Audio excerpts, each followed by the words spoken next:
So, Thomas, welcome once again to this exciting podcast series. It is going now for a few weeks. I'm very, very excited that we have collaborated together and we are answering a lot of common questions. So, some of the myths around program management or PGMP or other certifications as well. So, once again, welcome back and glad to be with you. So today I have a very good question, and we have been talking about how program manager can do PGMP. Some of the project manager can also be PGMP as well, especially if they are running multiple projects with a common outcome and interdependent projects, basically. So, but I think you have idea that some other roles in organization can also benefit to learn from program management concepts and become PGMP as well. Would you like to talk about this? Yes, thank you, Dharam. And I really enjoy all of these sessions and to share our mutual interest and knowledge about PGMP and program management. Yeah, to your question, actually, I was a member of the team of the first program management standards in the mid 2000s when we developed that. And at this time, I remember we had a discussion that we don't have the PMP as a prerequisite for the PGMP. So there was a discussion about that. And the idea we discussed in the team 15 years ago was really we thought that there are a lot of people who already are running programs because they grew into the corporate executive levels, but really they don't think the PMP would be an appropriate certification for them because they are beyond project management. They are managing a bunch of projects together and also for a different purpose for achieving benefits. So already then, 15 years ago, we thought about that, and that's why we have a separate certification for the skill and profession of a program manager. And as I grew along, I became a PGMP in 2014 only, though I ran programs on 2002. And when I ran the programs, really the people I saw that ran similar programs, they really weren't PMPs. They were maybe department heads in an organization, or people who had to implement a strategy, or people who just did a transformation, or SAP transformation would be something like that. They didn't care so much about the PMP knowledge areas and the scope, cost, and schedule dimensions. They cared about, what is the outcome, what is the benefit, what is changing in strategy, what is really the progress to develop the business case and to track the benefits along the program and to see how they transition into operations and really create the value that was accepted. So I think even today, even more today, because business is so much more touched by changing environments and markets. We have a increase of speed of changes, and if you develop a strategy today, maybe 15 years ago it would be valid for the next 5 years, but today it's not, definitely not. The changes we saw within 5 years, 15 years or 20 years ago, they now may happen in half a year. New competitors come up, new products go in, new technologies are developed, and whatever happens, besides all the political things. So I think these persons who are in charge of just running a part of an organization or the full organization, basically they can consider themselves to use program management knowledge and skills and understandings. And that's what I think is very interesting for these persons if they want to have help, how to deal with their challenges and how to deal with their changing environments. I think we can help. And the PGMP is not only a certificate where you can have a badge on your shoulder and can say, "Oh, I'm a big guy," but it also teaches you a different mindset and a different tool set of ways how to deal with changes. So I just recently wrote an article in LinkedIn about that. I think the program management competency is basically required for an agile organization. And why is that? You know, if you look at the 5 domains that are documented in the program management standard and that are part of the certification, if you are asked for that, yeah, first and foremost, you know, this is the benefits management. So you are talking about what is the benefit for my organization, and if the environment changes, you know, these benefits might change.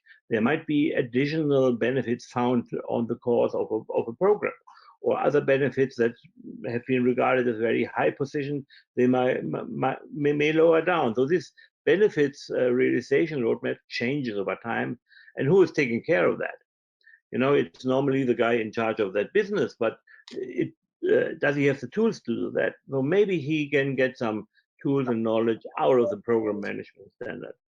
And then the benefits, you know, they are transitioned into operations, and in operations, they will hopefully create the expected value out of them. So if you, for instance, install an SAP system and educate the people, train the people to use it rightly, and then maybe it will run for the next 10 years and provide the benefits you expected from it, without the program manager still be in place. But yeah, he helped you to implement it. So second thing is, and I talked about this a little bit earlier, now the environment is changing much more quickly, and the second domain is strategy alignment. That means that you look at the strategy, you set out a path to go, and then you have to adapt it. You know, in the previous call, I mentioned the German general von Moltke from 1860, when he said, "No plan survives the first contact with the enemy." That's the same thing with a strategy. You would develop a strategy in your back office. You know, everybody signs up on that, and then you go out to the market, and yeah, you better be prepared to adapt it. And actually, you learn how to do that in a program management standard and in the program management certification. That's called strategy alignment. You know, that you see, okay, you are on the path with the program, and our strategy changes because environment changes, and I can adapt the strategy. I can go back to the strategy people and say, okay, look, we have this new situation. Let's go for that. And then for sure, in the program management part, it's much more that you have to deal with different expectations of different stakeholders. So you have stakeholder management in the PMP as a project manager for sure, but this is a much more wider area you have to deal as a program manager. Consider your program is part of an overall organization, so your program is also touched and observed by everybody in the organization who has some power, some influence. So, and that's a problematic thing for a program manager, because that's mostly people who have more power than he himself. So he has to be very clear about who these guys are, how to deal with them, what are their interests, how can I influence them.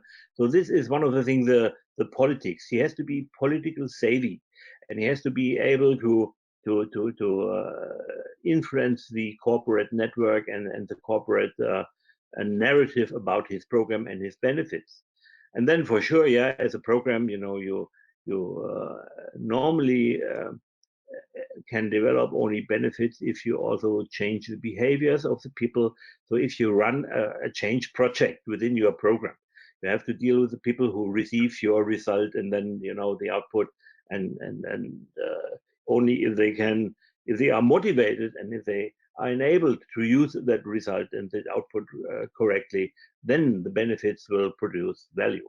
So that's the third thing. And the fourth thing is even similar to that. You know, it's the governance. The governance of a program consists of two parts. First, you have to have a governance within the program, where you have these different components, and these might be projects, or these might be even operational parts. So when I ran my SAP program, I had 4 or 5 national rollouts of SAP, but I also pulled into the program the operations of the existing SAP countries. So I said there cannot be two different messages to the client, and there cannot be all these interferences between operations and the rollouts. You know, they have to be managed out of one hand, and I took the power and pulled it into the program. So in that program, I ran a bunch of projects and I ran operations.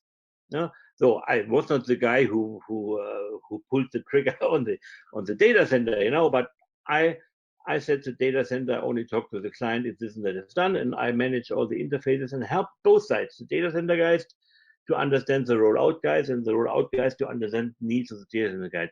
And you know what? The customer loved it, yeah, actually. So this is the internal governance you have to build up, and you do it by developing your org chart and your reporting lines, and you know, some internal processes. So I also put into internal processes that I said I want to run this by the program management office. It's the risk management part, it's the change management part, it's the communication part, it's the overall architecture integration part. So these were parts, and I called them the program management system, you know, that were in my responsibility, pulled out of the projects, and I served the projects to concentrate on the things they had to do in the local countries. So this is one thing, and the last thing, well, no, and then the governance outside the program is related to the different stakeholder groups. You are part of an organization, you are very visible. Maybe you have so much budget and funds that people are envy of you. So yeah, you have to protect this, you know, and you have to make sure that your steering committee is the right composition. So, for instance, I was very successful in identifying, let's say, enemies of my program, and then containing them by putting them into the steering committee. In this way, you know, they were really controlled by their peers, which were also steering committee. If I would have left them out of the steering committee, you know, they could have their own opinion and other things, but within the steering committee, they were forced to adhere to the rules I set for the steering committee. So this is something with the external governance, which I always describe as this is the power distribution for your program. You know, you define who has which power on your program, and if you define that, when you define that, you get that power from them, and you are able to obtain power for your program, and that's about what even a project manager should do. You know, and the last domain of the 5 domains is the process, the life cycle of a program. And you know, this is somehow a suggestion how to run your program in a stepwise thing. So you have the idea to flow from the start when you find out there might be a program and there's a mandate to develop a business case, all the stuff, until you really close the program because you have handover of all the benefits realization to operations. So, and how you do that, there are some steps that are recommended. It's mandatory that you have something like that in a standard, because otherwise, you know, you would have nice ideas about stakeholder strategy and everything, but nobody would know how to really have a blueprint, how to set it up in the real case. So, you know, if you look at these 5 things, they all are things every business manager, you know, if he does transition, if he deals with technology changes, if he runs operations and then sees, okay, there is some disruption, I have to change something, you know, all of these guys can benefit from learning about the program management knowledge and experience, and they benefit for sure if they have the PgMP, because they then show that they have done that. Yeah, great. Thanks, Thomas. Very nicely presented. And yeah, so to add little more on this, yes, any role does not matter whether you are a program manager, project manager. You may be PMO head. You may be, portfolio manager. You may be a vice president of the company or CEO. Doesn't matter the role. What you do is important. So PMI will not look your organization title. They will look what work you did. So they ask, there are two options, no, not two options, but two ways you're going to provide in the application. You're going to provide your organization title. The second is your program title, program role. Yeah. So they're looking for there's a program manager as a program role. Yeah. Whether you are a PMO head, whether you are a CEO, whether you are a vice president, doesn't matter. Okay, and yeah, so the domains are very well placed by PMI. They are structured very well. Every domain has something to contribute to your program success.